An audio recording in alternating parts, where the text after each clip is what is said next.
नमस्कार। ठंड और कोहरा हम सब जानते हैं कि ये बस मौसम है ना?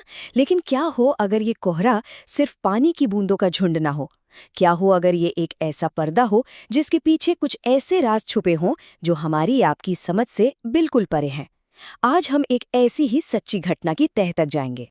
तो यहीं पर एक सवाल खड़ा होता है कि क्या कोहरा वाकई में सिर्फ एक मौसम है, या फिर इसकी चादर अपने अंदर कुछ ऐसा छुपाए बैठी है जो हमारी दुनिया का हिस्सा नहीं है। चलिए इस कहानी में और गहरे उतरते हैं और देखते हैं कि उस रात कोहरे के पीछे क्या छुपा था। चलिए सबसे पहले मिलते हैं इस कहानी के किरदारों से।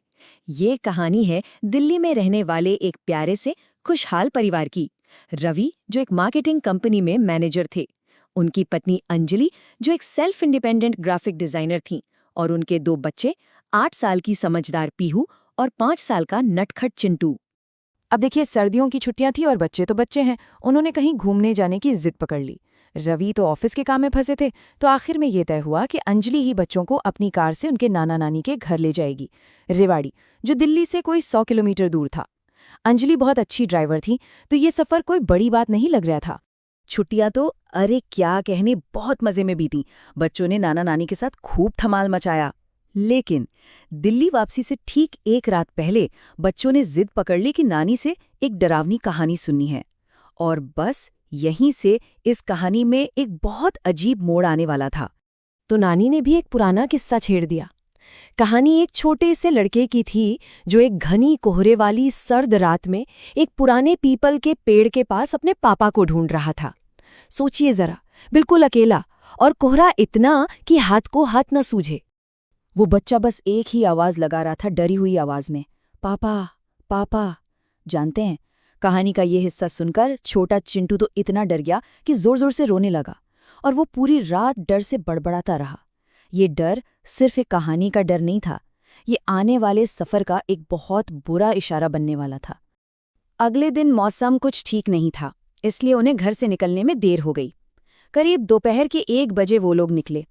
अंजलि ने सोचा था कि 3-4 घंटे में आराम से दिल्ली पहुंच जाएंगे, लेकिन उन्हें इस बात का जरा भी अंदाजा नहीं था कि दिल्ली जयपुर हाईवे पर अंधेरा और कोहरा दोनों ही वक्त से पहले दस्तक देने वाले थे। अभी सफर शुरू हुए कुछ ही देर हुई थी कि गाड़ी को एक जोर का झटका लगा और टायर पंक्चर हो गया। इस चक्कर में उनका बहुत सारा कीमती वक्त बर्बाद हो गया। जब तक टायर ठीक हुआ, शाम के 5:30 बज चुके थे और अंधेरा तेजी से घिर रहा था। और फिर जिसका डर था वही हुआ। अचानक से एक सफेद चादर की तरह घना कोहरा पूरे हाईवे को निगलने लगा। विजिबिलिटी अरे 0, 5 मीटर आगे भी कुछ साफ नहीं दिख रहा था। कार के बाहर का मंजर किसी डरावने सपने जैसा हो गया था। अब यहाँ से शुरू होता है असली खौफ का खेल, वो खेल जिसने अंजलि और उसके बच्चों की रूह तक कंपा दी, क्योंकि उस हाईवे पर, उस कोहरे में वो अकेले नहीं थे, कोई और भी था, एक साया। ये जो खौफ था ना, ये एक-एक करके सामने आया। सबसे पहले एक टूटी हुई साइकिल दिखी, जो फिर रहस्यमयी तरीके से दोबारा सामने आ गई। इसके बाद कोहरे में एक लंबा साया नजर आया, और आखिर में वो चीज जिसने उनके होश ही उड़ा दिए, गाड़ी के अंदर एक हाथ का निशान। चलिए एक-एक करके देखते हैं कि आखिर हुआ क्या था। अंजलि बहुत धीरे धीरे गाड़ी चला रही थी कि अचानक उसे सड़क के बीचों बीच एक पुरानी टूटी फूटी साइकिल पड़ी दिखी। अजीब बात यह थी कि उसकी सीट भी नहीं थी। उसने बड़ी मुश्किल से गाड़ी साइड से निकाली, पर कुछ ही सेकंड बाद सड़क के किनारे हूबहू वही बिना सीट वाली साइकिल खड़ी थी। अब बताइए ये कैसे मुमकिन है? अंजलि और पीहू दोनों की सांसें अटक गई। वो अभी इस हैरत से बाहर निकले भी नहीं थे कि बूम! कार की हेडलाइट्स की रोशनी में एक लंबा सा साया आ गया, मैला कुचैला कंबल ओढ़े हुए। अंजलि ने डर के मारे जोर से ब्रेक मारा, और पलक झपकते ही वो साया गायब, जैसे कभी था ही नहीं। सड़क एकदम खाली थी। अंजलि का दिल तो जैसे मुंह को आ गया था।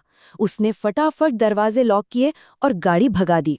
तभी उसकी नजर साइड वाली खिड़की पर पड़ी। कोहरे की वजह से कांच पर जो धुंध जमी थी ना, उस पर एक हाथ का निशान बना हुआ था। लेकिन जो सबसे खौफनाक बात थी वो ये थी कि निशान बाहर से नहीं, बल्कि अंदर की तरफ से था, गाड़ी के अंदर से। जबकि सारे दरवाजे लॉक थे। अब सोचिए, ये निशान अंदर आया कैसे? इस एक सवाल ने उनकी हालत खराब कर दी। और तभी अचानक कार का रेडियो अपने आप फुल वॉल्यूम पर बजने लगा। एक अजीब सी कान फाड़ देने वाली आवाज, और उस शोर के बीच एक डरावनी फटी हुई आवाज गूंजी, इस कोहरे में कोई नहीं बचेगा।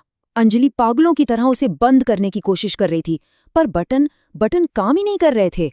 और ठीक उसी वक्त सामने से एक ट्रक की तेज लाइटें सीधे उनकी तरफ आ रही थीं।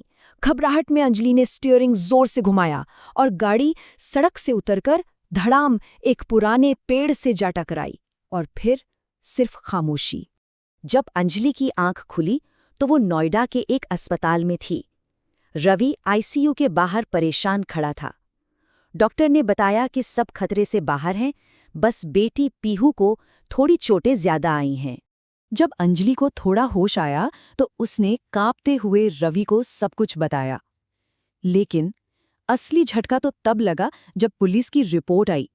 रिपोर्ट में साफ साफ लिखा था कि वहां कोई दूसरा ट्रक, कोई दूसरी गाड़ी थी ही नहीं। एक्सीडेंट वाली जगह पर सिर्फ अंजलि की कार के निशान थे। तो फिर वो ट्रक, वो साया, वो साइकिल, वो सब क्या था? अंजलि का तो मानना था कि ये एक छलावा था, मतलब एक ऐसा भ्रम, एक साया जो हाईवे पर भटकता है।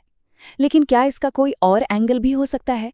देखिए, साइकोलॉजिस्ट कहते हैं कि कई बार घने कोहरे और तनाव में हमारा दिमाग हाईवे हिप्नोसिस का शिकार हो जाता है।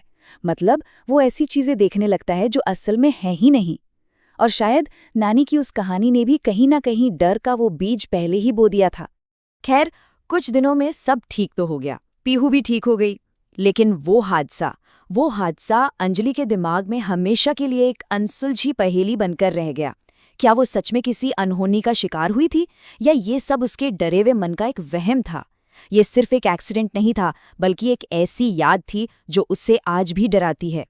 और ये कहानी हमें भी सोचने पर मजबूर करती है कि जब हम किसी सुनसान सड़क पर घने कोहरे से गुजरते हैं तो उस सफ़ेद चादर के पीछे आखिर कौन से राज छुपे होते हैं? क्या वो राज बाहर की दुनिया में है या हमारे अपने मन की गहराइयों में? इसका जवाब शायद कभी नहीं मिलेगा।